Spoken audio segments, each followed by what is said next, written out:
Ada firqah-firqah takfiri yang mengatakan orang megang keris itu syirik, ke kuburan syirik, ini syirik. Itu salah besar. Salahnya adalah tadi kalimat-kalimat atau kebenaran-kebenaran absolut ini sudah jadi sibghatallahi man ahsanu minallahi sibghah. Kalimat ini begitu absolut di hatinya orang mukmin. Sehingga ketika terganggu oleh hal-hal yang adat istiadat, kayak pegang keris, kayak apa, ini tidak mengganggu. Tetap kualitas iman ini di atas keyakinan adat membawa apa keris. Kalau orang membawa keris menjadi syirik karena percaya sama makhluk. Orang misalnya kejawen kalau nggak bawa keris nggak nyaman. Orang kota itu kalau nggak bawa ATM juga nggak nyaman. Itu tidak dihukumi syirik. Kamu pergi lupa bawa HP nyaman ndak? Ndak, kenapa ndak dihukumi syirik?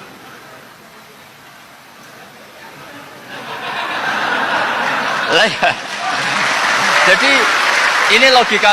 Jadi makanya ini Gus Reza boleh ngeritik saya. Saya tuh berkali-kali bilang saya termasuk ulama yang mau bikin gerakan cangkem elek.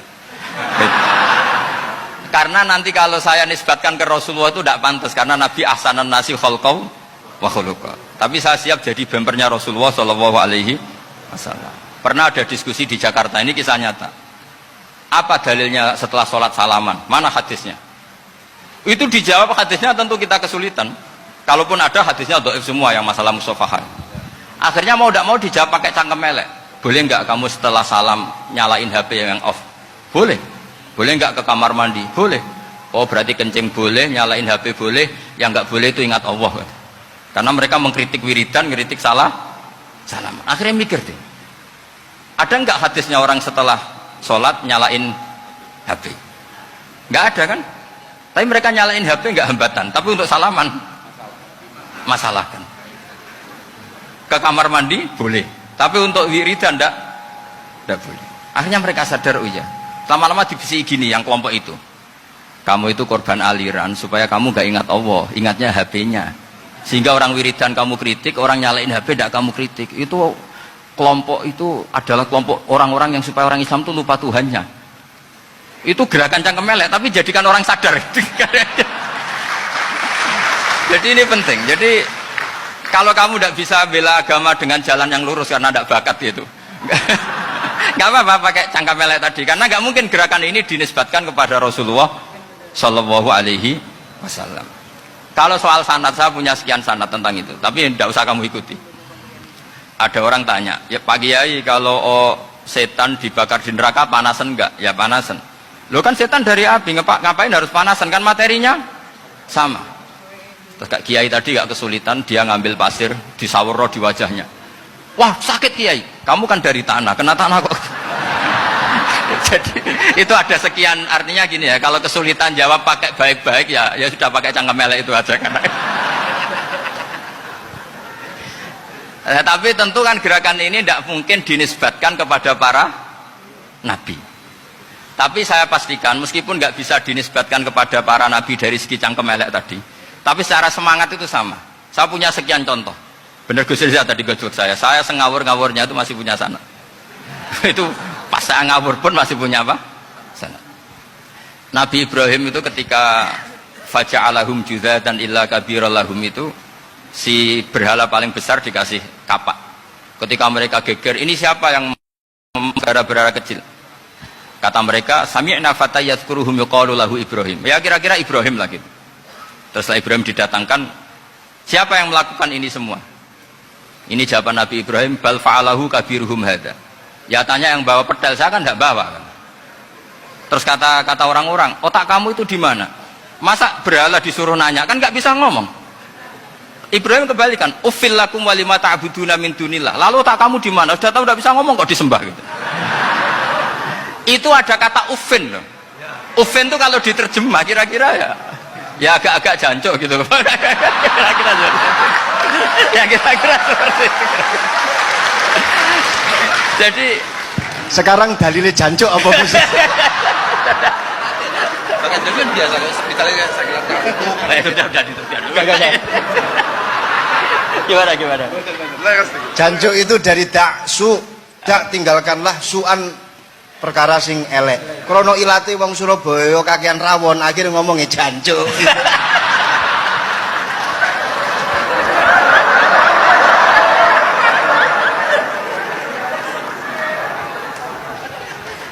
Jadi mulai dulu melawan kebatilan itu harus pakai logika yang vulgar.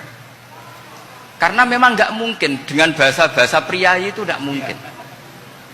Dan ini penting saya utarakan. Nah, kalau nanti nggak mungkin dinisbatkan kepada Rasul karena Nabi adalah ahsanan nasi khalqa wa khuluqa, kita yang ngambil alih saja.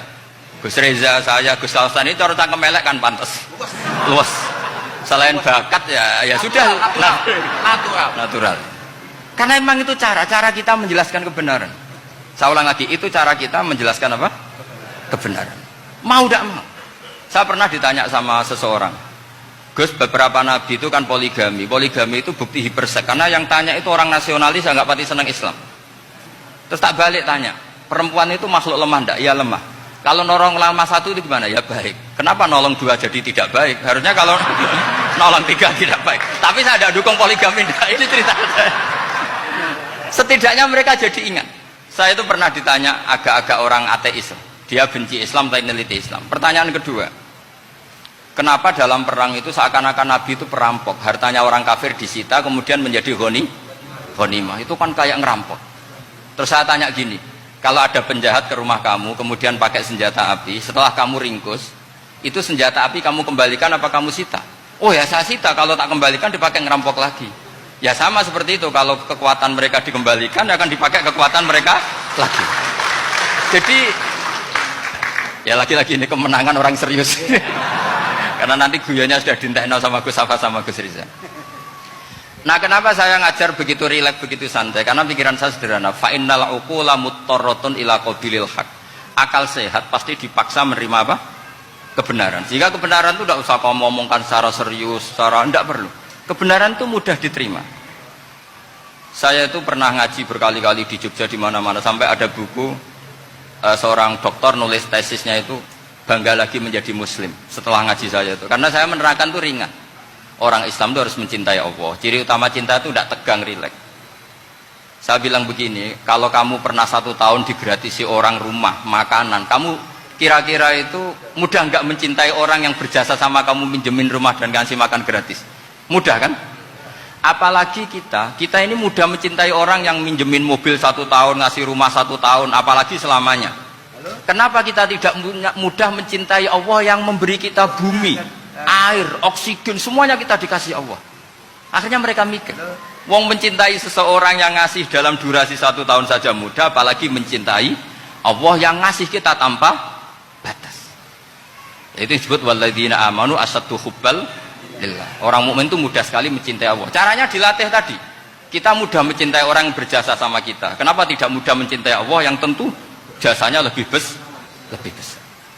Nah, karena akhir-akhir ini banyak orang yang terlalu nazir, terlalu apa? Kata Nabi kan basyiru wala tunaffiru, yasiru wala tu'assiru. Sehingga saya bikin gerakan. Pokoknya semua orang mukmin pasti masuk surga. Nanti soal ada kesalahan-kesalahan kecil yang menjadikan orang su'ul khotimah itu sifatnya kehati-hatian. Jangan menjadi hukum. Hati-hati itu tidak menjadi hukum. Kalau kamu nyupir hati-hati itu bukan berarti pasti kecelakaan. Enggak. Hati-hati itu ya hati-hati saja, tidak menjadi hukum. Ini penting saya utarakan karena kubu sebelah kampanyenya sudah tadi, setiap mati mesti tenang bersama Bapak di surga. Sementara kita mau kampanye, kamu sholat tidak mesti diterima, haji tidak mesti diterima, jadi kiai tidak mesti masuk surga. Coba kalau kita kampanye gitu terus, yang mau jadi muslim itu siapa? Jadi ini sudah tak perhitungkan matang-matang, saya milih macam seperti itu. Ya ini saya pikir sudah, ini pembandingnya supaya punya waktu. Saya suka sekali. Nah ini yang sesi terakhir ya, sesi terakhir. Saya akan cerita fikih karena Nyun sewu Gus, ada iklan sebentar dari ibu-ibu, pentolan mic kurang dekat ke mulutnya Gus Baha.